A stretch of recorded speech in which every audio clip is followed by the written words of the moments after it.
நிகழும் ஸ்ரீ மங்களகரமான குரோதி ஆண்டு ஆகஸ்ட் மாதம் 17ஆம் தேதி சனிக்கிழமை அன்று பூராடம் நட்சத்திரத்தில் திரையோதசி திதியில் பிரீத்தி நாமயோகத்தில் கௌளவம் கர்ணத்தில் சித்த யோகத்தில் சனி மகா பிரதோஷம் கூடிய நன்னாளில் இந்த மகத்தான ஆவணி மாதம் பிறக்கிறது. ஆவணி மாத கிரக நிலைகளை பார்க்கும்போது ரிஷப ராசியில் குரு பகவானும் செவ்வாய் பகவானும், கடக ராசியில் புதன் பகவானும், சிம்ம ராசியில் சூரிய பகவானும் சுக்கிர பகவானும் உள்ளனர். கன்னி ராசியில் கேது பகவானின் சஞ்சாரம் உள்ளது. கும்ப ராசியில் சனி பகவான் வக்ரத்தில் உள்ளார். ராகு பகவான் மீனராசியில் பயணம் செய்கிறார். இந்த மாதம் கிரகங்களின் பெயர்ச்சி என எடுத்துக்கொண்டால் ஆவணி மாதம் 10ஆம் தேதி செவ்வாய் பகவான் ரிஷப ராசியில் இருந்து மிதுன ராசிக்கும், சுக்கிர பகவான் சிம்ம ராசியில் இருந்து கன்னி ராசிக்கும் பெயர்ச்சி அடைகின்றனர். ஆவணி மாதம் 15ஆம் தேதி புதன் பகவான் கடகராசியில் இருந்து சிம்ம ராசிக்கு இடப்பெயர்ச்சி அடைகின்றார். இந்த கிரகங்களின் பெயர்ச்சி மற்றும் சிம்மத்தில் இணையும் சூரியன் புதன், கன்னி ராசியில் இணையும் கேது சுக்கிரன் ஆகிய கிரகங்களால் இந்த ஆவணி மாதத்தில் உங்கள் ராசிக்கு உண்டாகும் சுப பலன்கள் என்ன என்பதனையும், அசுப பலன் ஏற்படுமாயின் ராசிக்காரர்கள் செய்ய வேண்டிய பரிகாரம் என்ன, வழிபட வேண்டிய தெய்வம் யார் என்பதனை பற்றி விரிவாக காண்போம். உங்கள் வாழ்வில் வளமும் நலமும் செல்வ செழிப்பும் பெற்று வாழ்வில் உயரிய நிலையை அடைய எல்லாம் வல்ல எம்பெருமானை வேண்டி விரும்பி கேட்டுக்கொள்கிறேன். தனது பேச்சு திறமையால் அனைவரையும் கவர்ந்தெழுக்கும் மகர ராசி அன்பர்களே, இந்த மாதம் மனதில் புதிய உற்சாகம் உண்டாகும். முயற்சிகளில் சாதகமான பலன் கிடைக்கும். பணவரத்து எதிர்பார்த்தபடி வரும். உடல் ஆரோக்கியத்தில் மட்டும் கவனம் தேவை. செவ்வாய் பகவான் சஞ்சாரத்தால் கெட்ட கனவுகள் தோன்றலாம். நட்பாக இருந்தவர்கள் கூட பிரிந்து செல்லலாம். தொழில் வியாபாரம் வழக்கம் போல் நடக்கும். எதிர்பார்த்த பணம் வந்து சேரும். கடன் பிரச்சனைகள் கட்டுக்குள் இருக்கும். உத்தியோகத்தில் இருப்பவர்கள் வீண் அலைச்சலை சந்திக்க வேண்டி இருக்கும். மேல் அதிகாரிகளை அனுசரித்து செல்வது நல்லது. குடும்பத்தில் இருப்பவர்களையும் அனுசரித்து செல்வது நன்மையை தரும். கணவன் மனைவிக்கு இடையே மனம் விட்டு பேசுவது நன்மை தரும். பிள்ளைகளுக்காக சில பணிகளை கவனிக்க வேண்டியிருக்கும். அவர்களை அன்புடன் நடத்துவது நல்லது. பெண்களை பொறுத்தவரை இந்த மாதம் நீங்கள் எடுக்கும் முயற்சிகளில் சாதகமான பலன் கிடைக்கும். உடல் ஆரோக்கியத்தில் கவனம் தேவை. பணவரத்து திருப்தி தரும். கலைத்துறையினருக்கு புதிய முயற்சிகளை தள்ளி போடுவது நல்லது. வீண் அலைச்சலும் காரிய தாமதமும் ஏற்படலாம். கவனம் தேவை. அரசியல் துறையினர் பல தடைகளை தாண்டி செயல்பட வேண்டியிருக்கும். எதிர்பார்த்த லாபம் வந்து சேரும். செயல் திறமை வெளிப்படும். சுதந்திரமாக செயல்படும் வாய்ப்புகள் கிடைக்கும். வரவேண்டிய பணம் வந்து சேரும். மாணவர்களுக்கு கல்வி தொடர்பான விஷயங்களில் எதிர்பார்த்த பலன் கிடைக்கும். மனதில் இருந்த கவலை நீங்கும். நட்சத்திர பலன்கள் உத்திராடம் 2, 3, 4ஆம் பாதங்கள். இந்த மாதம் எதிலும் கூடுதல் கவனத்துடன் இருப்பது நல்லது. வீண் அலைச்சல் காரிய தாமதம் உண்டாகலாம்.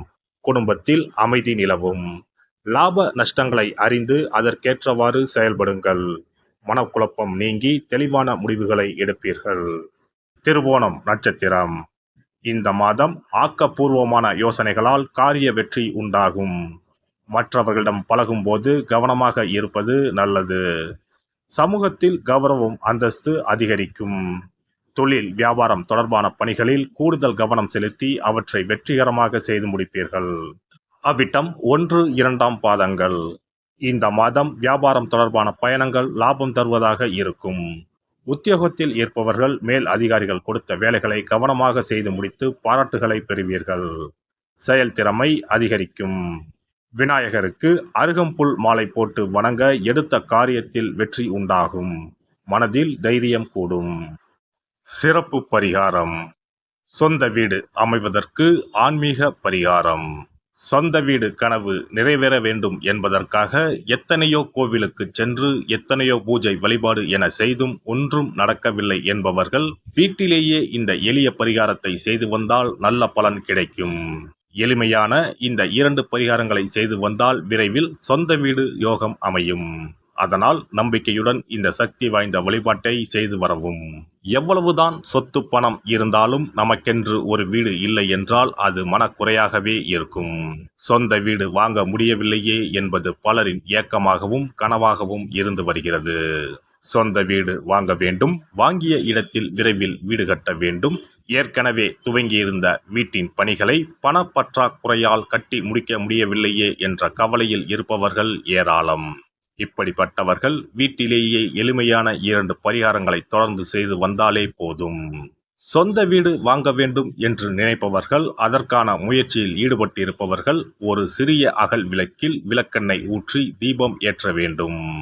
மகா விஷ்ணுவின் அவதாரங்களில் ஒன்றான வாமனரை மனதில் நினைத்து சொந்த வீடு அமைய வேண்டும் என்று பிரார்த்தனை செய்து கொண்டு மாதந்தோறும் வரும் திருவோண நட்சத்திரத்தன்று வீட்டின் அக்னி மூலையான தென்மேற்கு மூலையில் இந்த விளக்கை ஏற்றி வைக்க வேண்டும். அக்னி திசை என்பது மண்ணுக்குரிய திசையாகும். அதாவது அங்காரகன் எனப்படும் செவ்வாய் பகவானுக்கு உரிய திசை இதுவாகும். 3 அடி மண் கேட்டு 3 உலகையும் அளந்தவர் வாமனன். அதனால் அவரை நினைத்து பால் பாயசம் நிவேதனமாக படைத்து வழிபட்டு வந்தால் விரைவில் சொந்த வீடு யோகம் அமையும்.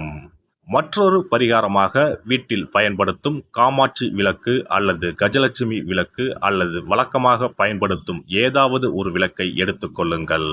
விளக்கை சுத்தம் செய்து மஞ்சள் குங்குமம் வைத்து வாசனை மிகுந்த வெள்ளை நிற பூக்கள் சாற்றுங்கள். பிறகு 5 ரூபாய் நாணயத்தை விளக்கிற்குள் போட்டு நெய் அல்லது எண்ணெய் ஊற்றுங்கள். ஒரு சிறிய தட்டின் மத்தியில் மஞ்சள் குங்கும பொட்டு வைத்து அதன் மீது 5 ரூபாய் நாணயத்தை வைத்து நாம் ஏற்கனவே தயார் செய்த விளக்கை இதில் வைத்து விளக்கினை ஏற்ற வேண்டும். தினமும் காலையில் 6 மணி முதல் 7 மணிக்குள் இந்த விளக்கை ஏற்றி வந்தால் விரைவில் வீடு கட்டுவீர்கள். 5 ரூபாய் நாணயம் என்பது குபேரனுக்கு உரியதாகும்.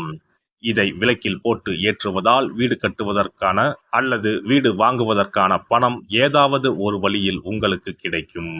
காலை 6 மணி முதல் 7 மணி வரையிலான நேரம் என்பது ஞாயிற்றுக்கிழமையில் சூரியன், திங்கட்கிழமையில் சந்திரன், செவ்வாய்க்கிழமையில் செவ்வாய், புதன்கிழமையில் புதன், வியாழக்கிழமையில் குரு, வெள்ளிக்கிழமையில் சுக்கிரன், சனிக்கிழமையில் சனி என நவக்கிரகங்களில் பாவ கிரகங்களான ராகு, கேதுவை தவிர்த்து மற்ற 7 கிரகங்களையும் குறிக்கும் ஹோரை நேரமாகும்.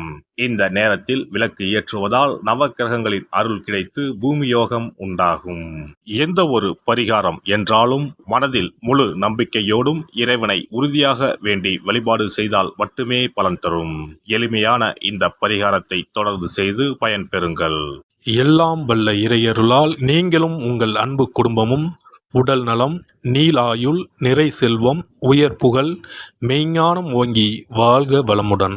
இந்த வீடியோ பதிவு உங்களுக்கு பிடித்திருந்தால் லைக் பண்ணுங்க, கமெண்ட் பண்ணுங்க, ஷேர் பண்ணுங்க, மறக்காம சப்ஸ்கிரைப் பண்ணுங்க, பக்கத்துல இருக்கிற பெல் பட்டனை கிளிக் பண்ணுங்க. நன்றி, வணக்கம். ஓம் நமச்சிவாய. சிவாய நம.